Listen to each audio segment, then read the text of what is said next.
여러분 반갑습니다. 2007년도에서 우리가 경주에서 학술 제1회 학술 대회를 했습니다만 그때는 이제 우리가 약 10년 했었습니다. 그래서 이번에 우리가 학술 10년을 맞아서 또 창간 57주년 대회 진주 40년을 오늘 이렇게 하게 됐습니다. 그래서 오늘 일이 바쁜데 우리 첫째 우리 패널 여러분들, 교수님들, 그리고 우리 서로 간에 가장 합의점을 도출해가지고 모든 사람들이 축하하는 분위기에서 우리의 전통적인 강한 국수를 비롯한 대표 종목들을 지정을 하고 또 육성을 해가야 되는 부분에 대해서 다 동의를 하고 있습니다. 그 부분에서 서로 간에 일정 부분 좀 큰 틀에서라도 합의가 마무리되는 대로 전통부의 기본계획 발표와 더불어가지고 머지않은 시기에 우리 전통부에서 뽑힐 수 있도록 최선을 다할 수 있을 것이고 또 저 동동안에 학습된 부분이라든가 이렇게 열정이 많으신 분들이 조금 힘만 조금만 부족한 2%만 보태신다면 충분히 가능하리라고 확신합니다. 아무리 권위는 학회가 단일 사안을 가지고 세미나를 개최를 해도 사실 130명 모이기 굉장히 어렵습니다. 대부분 학생들 동원하지 않으면 불가능한 상황들입니다. 그럼에도 불구하고 오늘 굉장히 많은 분들이 오셔서 경청을 하시는 것 같습니다. 다 식구이기도 하고 또 관계자이기도 하고 또 국술에 대한 열정이 있으신 분들이라고 생각을 합니다. 그러다 보니까 오히려 토론회가 굉장히 깊이 있게 논의가 될 거라고 생각도 해봅니다. 네, 제가 오늘 맡은 주제는 한국 무예 단체의 문제점인 개선 방안입니다. 그래서 앞에 송영석 교수님이라든지 윤양희 교수님께서 또 좋은 말씀들 많이 해주셨는데, 제가 발표하는 부분은 아무래도 이게 단체의 문제점, 개선 방안이다 보니까 이 우리나라 전통 무예에 대한 문제점, 이런 것들은 아무래도 단체의 쓴소리가 되지 않을까 싶습니다. 그래서 오늘 되게 좋은 자리인데 여러분들한테 조금 쓴소리를 좀 하게 되는 방안이 되지 않을까 해서 조금 조바심은 있지만 또 제가 이쪽에 무예 쪽에 전혀 관련하지도 않고 또 제가 체육 전공은 아닌 저는 이제 법학 전공이다 보니까 이 타 분야에서 보는 이 무예 전통 무예에 대한 시각이라고 한번 생각하시고 그렇게 한번 들어주시면 감사드리겠습니다. 제가 오늘 발표드리는 내용은 일단 무예 단체의 어떤 문제점과 개선 방안입니다. 그래서 우리나라 무예가 이제 역사적으로 수많은 외침을 받았을 때 또 나라를 지키고 또 민족을 또 단합시킨 또 후국 정신이라든지 민족 정의가 면면이 배어있는 전통 문화임에도 불구하고 우리나라에서는 아무래도 이제 엘리트 중심의 체육 정책에 가려져가지고 그동안 아무런 빛을 보지 못했고 자생적으로 이렇게 커올 수밖에 없었던 그런 한계를 가지고 있습니다. 그럼에도 불구하고 과연 무엇이냐 이것도 명확하게 규정을 하고 있지는 못하는 상황입니다. 그러다 보니까 관련된 법률에서도 전통이 무엇인지에 대해서는 직접적으로 규정을 못하는 그런 한계가 발생을 하고 있습니다. 그래서 전통 무예와 관련해서도 이 전통이 무엇인지 이 전통 무예 진흥법에서도 명확하게는 제시는 하고 있지는 못합니다. 다만 이러한 전통을 유추 적용할 수 있는 것이 이 문화재보호법 시행령 안에 유럽의 경우 이제 유럽 평의회 특별사위원회에서 이 100년 제정되가 만들어지고 나서 100년이 지나면 그걸 전통 게임으로 인정한다라는 그러한 기준에 의해서 100년이라는 전통의 기준이 이제 생겨났고요. 그리고 이제 저희가 문화체육관광부에서 했던 전통무예지능 기본 계획에서 그럼 전통무예가 얼마나 지나야 되지 이 전통무예로 인정하느냐 이것도 여러 협의를 거쳐가지고 일단 30년이라는 안을 제안했었습니다. 근데 이 30년 안도 길다 짧다 이 문제에 있어서 아직은 계속 논의 중에 있고요. 또 마찬가지로 아까 말씀드렸던 무예 종류라든지 격투 체계는 계속 얘기가 됐었으니까 자료로 대체하도록 하겠습니다.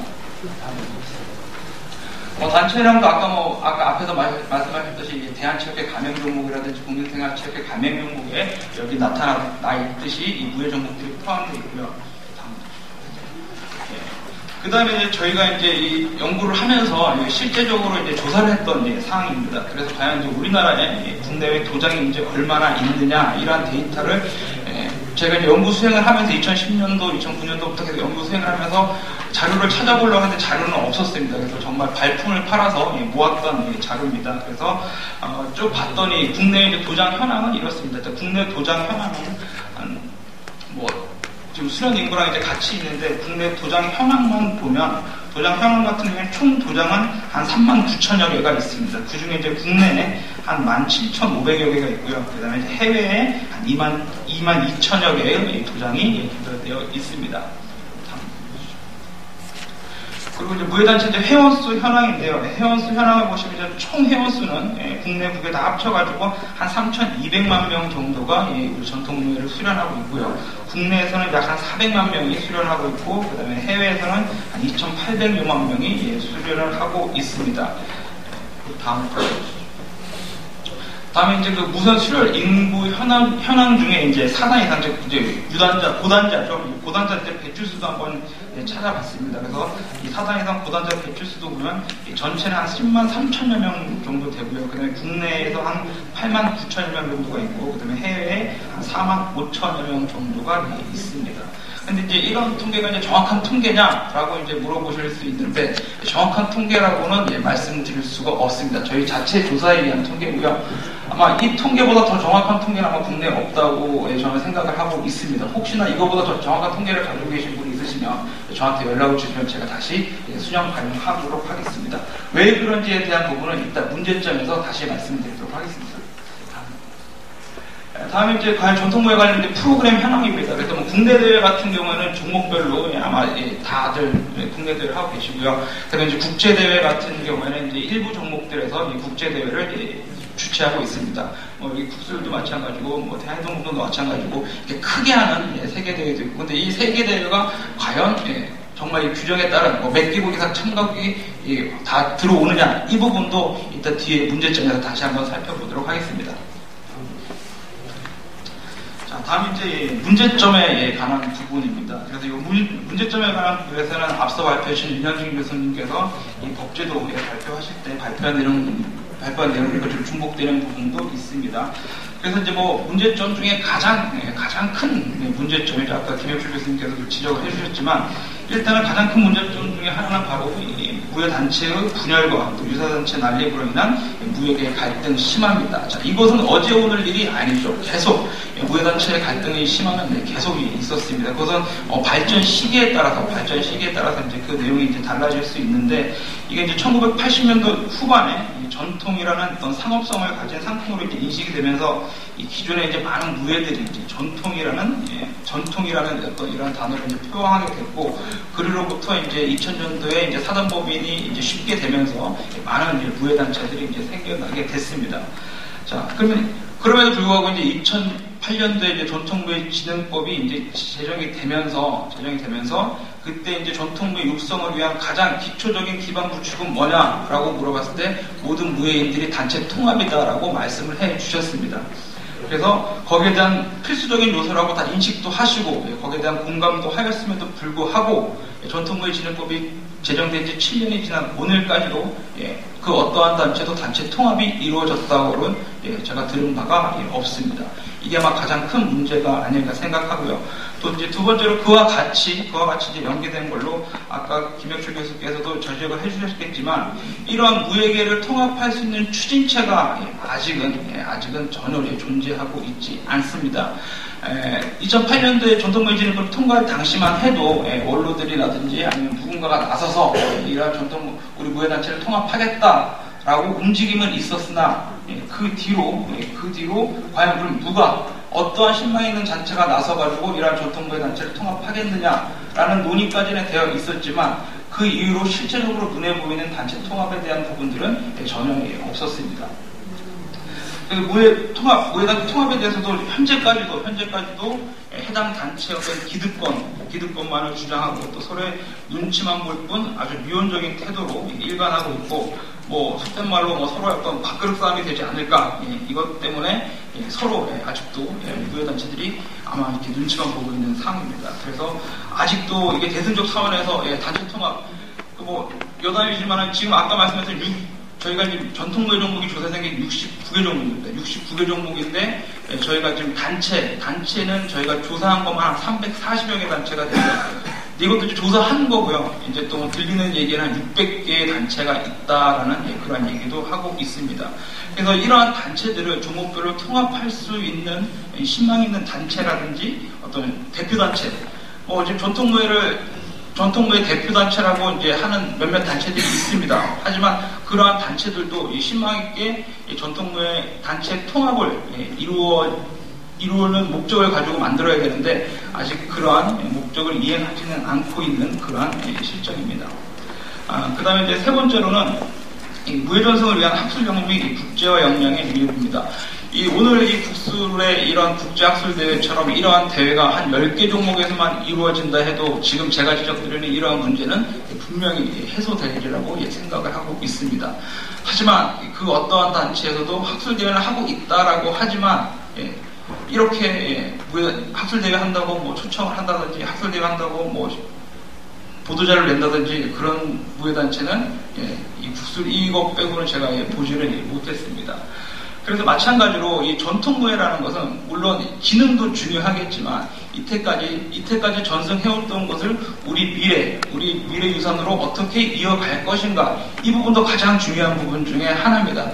하지만 지금의 무예단체들은 그런 것을 간과하고 그냥 지능에만 지금 초점을 맞추고 있기 때문에 전통무예라는 것은 이게 우리가 미래 유산으로서 어떻게 하면 우리 후손들까지 계속 이어주게 하는가, 그 분야가 가장 중요한 부분 중에 하나입니다. 그래서 어떤 이 전통무예를 세계 무형문화유산의 가치로서 인식하고 또 무예 종목의 어떤 발굴 육성 국제학술대회라든지 이런 것들 계속 지속적으로 추진해야 되는데 그걸 추진하는 무예단체들은 거의 극히 드물다고 할 수 있는 것이 가장 큰 문제 중에 하나입니다.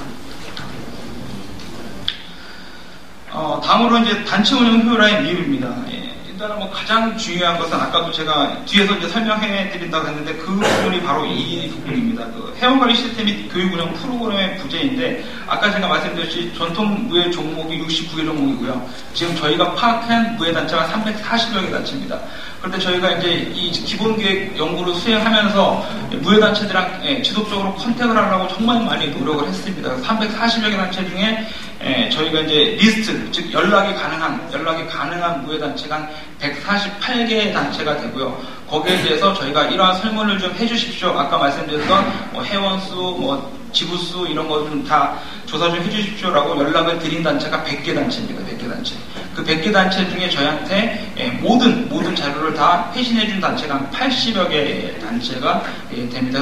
그래서 그 단체를 이제 기준으로 해서 아까 제가 말씀드렸던 그 인원수라든지 수련인수, 뭐 지부수 이런 것들을 다 통계를 냈고요. 자, 그런데 이제 재밌는 사실 하나는 저희가 맨 처음에 받았던 로우 데이터로 수련 인구를 뽑아봤더니 수련 인구가 몇 명이 나왔냐면 4천만 명이 넘게 나왔습니다. 네. 우리 인구가 거의 모든 인구가 다 수련한다고 나왔던 거죠. 도저히 공신력을 확보할 수 없어가지고 다시 저희가 또 다시 공문을 보내가지고 우리가 다시 확인한다. 허위 기자면 불이익 같다라고 해주셨더니 다시 보내주셨습니다.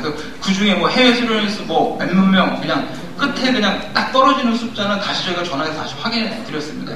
이거 다시 검증할 수 있는 자료냐 물어봤더니 빼달라 그러셔가지고 정리했던 게 아까 보셨던 그 인원수가 됐던 겁니다. 그래서 이제 왜 그런지 봤더니 이 중앙단체에서, 각 종목별로 중앙단체에서 지구라든지 모든 도장까지의 회원수를 관리를 해야 되는데 이런 관리 시스템이 전혀 없는 거죠. 물론 예전에는 전산화가 안 돼 있어서 그런 관리가 힘들었다고 치면 그거를 전산화함으로 해가지고 모든 회원에 대한 관리 시스템이 들어와야 됨에도 불구하고 아직도 중앙단체가 뭐 어느 지구에 뭐 무슨 도장의 회원수가 몇 명인지 집계가 안 되는 그런 단체가 거의 뭐 태반이고요. 마찬가지로 뒤에서 말씀드렸지만 단증 관리도 마찬가지입니다. 단증 관리도 중앙단체가 단증에 대한 뭐 발급 기준이라든지 자격 기준이라든지 승단 기준이라든지 이거를 밑으로 지구까지 내려줘서 도장까지 내려줘서 그게 통합 관리돼야 함에도 불구하고 일부 종목들은 그냥 도장에서 자체적으로 단증 시험 보고 있습니다. 그래서 뭐 일부 단체는 매달 단증 시험 보는 데도 있고요. 그러니까 이게 단증 관리가 전혀 안 되는 부분들도 많이 있습니다. 두 번째 문제는 바로 이제 지도자 및 전문인력 양성, 또 단증 관리 시스템 분야인데 아까 뭐 단증은 제가 뭐 미리 말씀드렸으니까 마찬가지로 지도자입니다. 지도자 양성 같은 경우에도 뭐 태권도라든지 지금 제도권 하에 있는 지도자들은 거의 뭐 국가 자격증처럼 발급이 되고 있습니다. 그런데 현행에서의 뭐 지금 제도권에 안 들어온 전통무예 종목 같은 경우에 지도자 양성 그냥 몇 단 이상이면 그냥 지도할 수 있다 이 정도입니다. 그래서 지도자가 갖추어야 될 역량이 많이 부족하다는 것이죠. 그래서 뭐 일부 종목에서는 한 2년 하면 막 4단까지 그냥 쭉쭉쭉 따고 바로 지도를 투입되는, 그래서 뭐 도장 열어가지고 지도자라고 하는 경우도 있고요. 그런 문제들이 이제 또 발생하고 있습니다. 그리고 이제 또 세 번째는 바로 이제 사적 자료 직접이라든지 아니면 산업화의 미입니다. 자, 전통무예를 표방하려면 이거를 보증할 수 있는 자료들은 해당 단체에서 가지고 있으셔야 됩니다. 만약에 전통무예진흥법이 시행하고 기본계획이 시행된다라고 하면 우리 단체가 인정받으려면 그런 모든 단체에 대한 보증 자료들은 여러분들의 해당 종목에서 가지고 오셔야 되죠. 하지만 그런 부분들이 다 멸실됐다, 훼손됐다, 없다. 그러면 정부 차원에서, 국가적 차원에서 인증을 해줄 수 없는 부분들이죠. 그래서 그러한 부분들을 어떻게 해서든 보존하고 관리를 해야 되는데 그러한 부분들이 전혀 없죠. 우리 옛날부터 그렇게 했었다, 60년대부터 했다, 이걸로는 국가적 차원에서나 정부적 차원에서 전혀 인정을 해드릴 수 없는 부분입니다. 그래서 그런 보증 작업들이 철저하게 이루어져야 함에도 불구하고 아직도 자료들이 어디에 있는지, 어디서 관리하고 있는지, 그런 부분들의 문제점들이 발생하고 있습니다. 또 하나는 바로 이제 산업화인데요. 산업화의 가장 큰 키워드는 바로 지적재산권입니다. 전통무예처럼 지적재산권이 많은 그런 분야도 체육 분야 중에는 아마 없을 겁니다. 그런데 이것들도 많이 이제 관가를 하고 계시죠. 서로 그냥 단체들이 이제 싸우게, 저의 교본, 저 단체 교본, 우리 교본 100인 거다. 그럼 거기에 대한 검증을 하시려면 저작권 등록하시면 됩니다. 마찬가지로 유사단체 방지하는 것도 대명칭 등록하시면 되고요. 그 다음에 단체 명칭, 구슬처럼 이런 것도 다 지적재산권으로 여러분들의 권리를 찾아가시면 전혀 분쟁의 소지가 없습니다. 없음에도 불구하고 서로 이것 때문에 아직도 많이 불화가 있는 그런 단체들이 또 많이 있습니다. 그 다음에 좀 마지막으로 지적해드릴 것이 바로 이제 단체 운영의 공정성 확보 미흡입니다.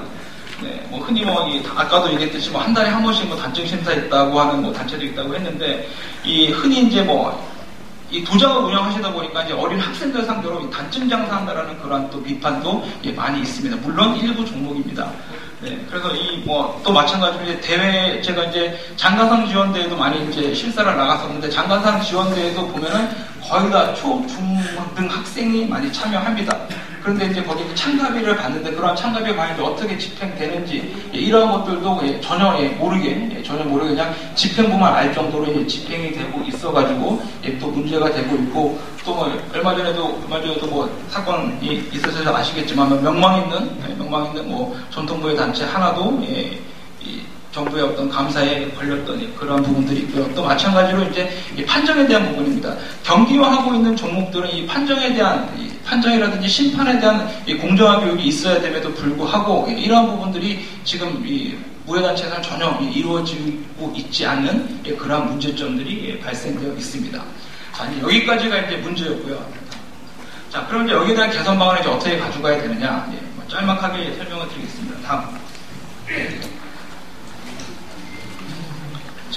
일단은 무예계가 성공할 수 있는 가장 큰 방안은 단체 통합입니다. 그리고 전통무예진흥법이 생겨나고 이 전통무예진흥법이 입법 목적에 맞게 성공할 수 있는 것도 단체 통합입니다. 지금 아까 김영철 교수께서도 말씀하셨고 윤영준 교수께서 말씀하셨듯이 이제 내년 3월까지 국생체랑 국민생활체육회랑 대한체육회가 통합을 합니다.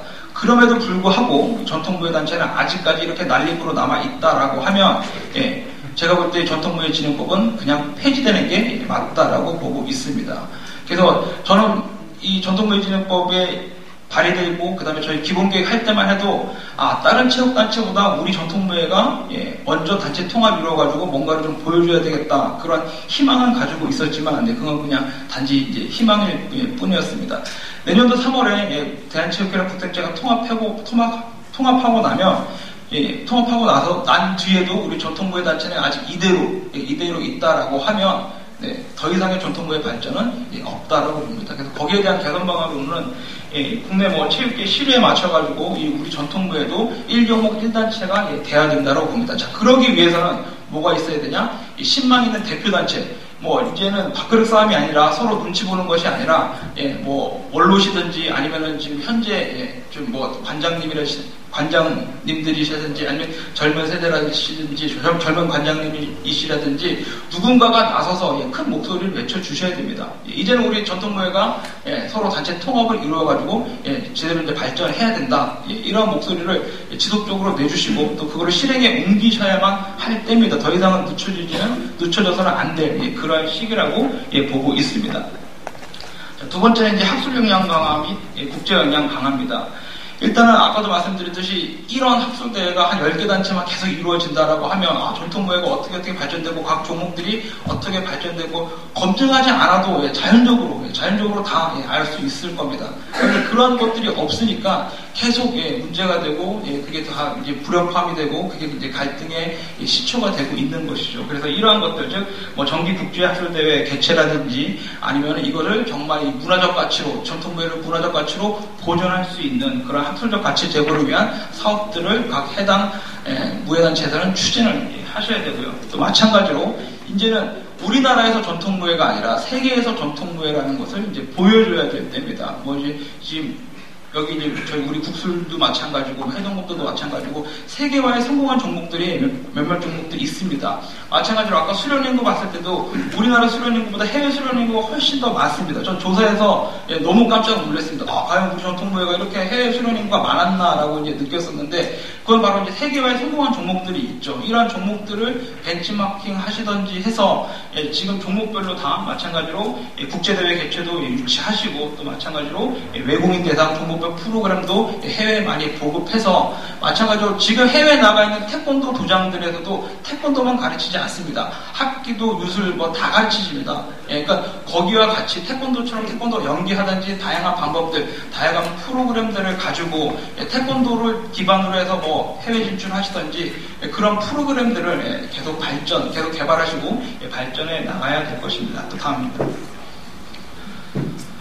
다음 이제 단체 운영 효율성 강화입니다. 제가 아까도 말씀드렸듯이 회원 관리 전혀 안 되고 있고 단증 관리 전혀 안 되고 있습니다. 이런 부분들도 중앙에서 뭐든지 그러니까 회원 번호 바로바로 그날 등록하면은 중앙단체로 바로바로 올라올 수 있도록 하고 또 마찬가지로 단증 발급도 어느 도장에 가서 내가 이사 가서 다른 지역 이사 가서 내 단증 발급해 주세요라고 하면 중앙단체 뭐 서버 통해 가지고 바로 발급될 수 있도록 이러한 전산 회원 관리 시스템이 무조건 도입되어야 될 것입니다. 마찬가지로 이 지도자의 전문성 강화를 위해 가지고 연수 프로그램이라든지 자격 기준이라든지 자격 검정 기준이라든지 이런 것도 마찬가지로 거의 뭐 국가 자격에 준하는 그러한 지도자의 역량을 강화하기 위한 그러한 제도나 시스템이 갖춰져야 될 것이고요.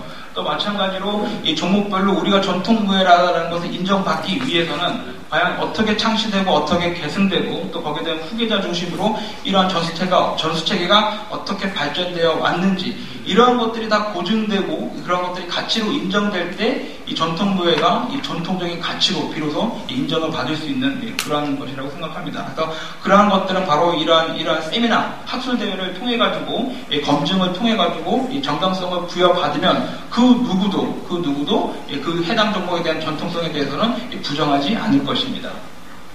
또 마찬가지로 콘텐츠 개발을 통해 가지고 이제는 전통무예가 그냥 수련만 하는 때는 지났습니다. 산업화가 가장 시급합니다. 그래서 이 산업화를 위한 콘텐츠 개발이라든지 뭐 교본의 지적재산권 확보 또는 명칭이라든지 대회명이라든지 이러한 권리 확보를 통해 가지고 이러한 것을 재산권으로 또 가져가야 될 그럴 필요성도 있고요.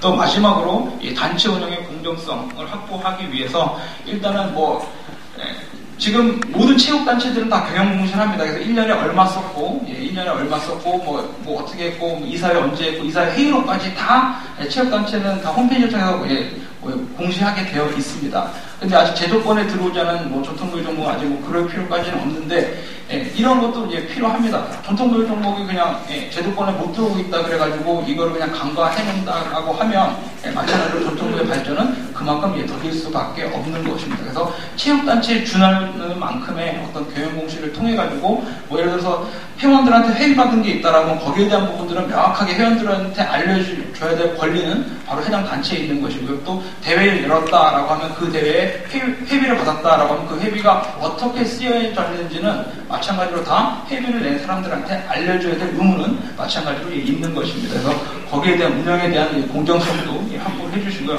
마찬가지로 이 경기 공정성은 지금 체육 분야에서도 가장 이슈지만 마찬가지로 전통부에도 경기화가 되어 있기 때문에 이 부분도 심판에 대한 공정성 확보라든지 심판 배정이라든지 그러한 부분들도 좀 신경을 쓰셔가지고 전통부의 경기도 이렇게 공정성 있게 심판이 배정되고 이렇게 공정성 있게 판정을 하는구나, 이런 문화가 확산되어야 한다라고 보고 있습니다.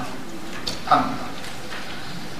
그동안 제가 이렇게 긴 시간 말씀을 드렸습니다. 짧게 하려고 했는데 내용 정리하다 보니까 그랬습니다. 그래서 일단은 이 전통무예 진행법이 제정되고 나서 7년 이상 그 입법 목적을 달성하지 못하고 있는 이 현실을 다시 돌이켜 봤을 때 과연 무엇이 문제인가라고 생각을 하실 겁니다. 자료에도 있지만 작년도에 한국법제연구원에서 설문조사를 했습니다. 무예계를 단체로 한 100명의 단체로 전통무예 진행법에 대해서 알고 있느냐라고 물어봤을 때 93.6%가 다 알고 있다고 했고, 그다음에 전통무예 진행 기본기획에 대해서 알고 있느냐 했더니 약 과반수가 넘는 한 59.5%, 거의 60% 육박하시는 무예계 분들은 다 알고 있다라고 하셨습니다. 자, 그러면 그만큼 많이 알고 계신데 거기에 대한 왜 그럼 전통무예 진행법이 진행되고 7년 동안 아무런 성과가 없었을까? 물론 거기에 대해서는 이 주무부처의 정책 추진 의지 결여라는 그런 문제는 간과할 수는 없을 것입니다. 어렵게 제정된 전통무예 진행법이 시행 이후에 아직까지 시행조차 되지 못하고 있는 이유는 물론 주무부처의 정책 의지 결여라고도 할 수는 있겠습니다. 다만 과연 그러면 전통무예 진행법이 진행되고 나서 전통무예 단체들은 과연 얼마나 변했는가? 이러한 답변에 대해서 과연 무예단체들은 어떤 답변을 주실 수 있으실지 거기에 대한 물음을 저는 여러분들한테 한번 되묻고 싶습니다. 그동안 전통무예 진행법이 통과되고 나서 마치 2008년에는 전통무예가 이제 제도권에 들어오면서 정말 진행되겠구나라는 그런 희망은 이제는 없습니다. 그냥 남은 것은 아직도 이 단체 간의 갈등과 그다음에 부역, 그다음에 그런 그 갈등의 심화만 남아 있습니다. 그래서 제가 잠깐 무거운 주제로 좀 말씀을 드린 것 같은데 힘들게 작업을 했습니다. 전통무예 진행법 때 힘들게 통과됐고 전통무예 진행법 기본기획만도 한 2번 정도 거기에 대해서 자격제도라든지 과연 정말 힘들게 했던 게 지금 그걸 만들었던 당사자로서 빛을 보지 못하고 있는 그런 부분들이 너무 안타깝습니다. 그래서 제가 오늘 말씀드렸던 이 단체의 문제점이라든지 이 개선 방안들을 좀 여러분들이 한 번 더 고민해 보시고 이러한 문제점들을 어떻게 개선할 수 있을지 그런 부분들을 솔선수범해서 먼저 좀 개선하시면 아무래도 이 전통무예 진행법은 조만간 다시 빛을 볼 수 있지 않을까. 그 제정 당시에 우리가 이제 제도권으로 들어갈 수 있구나 그런 희망을 다시 가질 수 있지 않을까 기대하면서 오늘 발표를 여기서 마치도록 하겠습니다. 긴 시간 경청해 주셔서 감사합니다.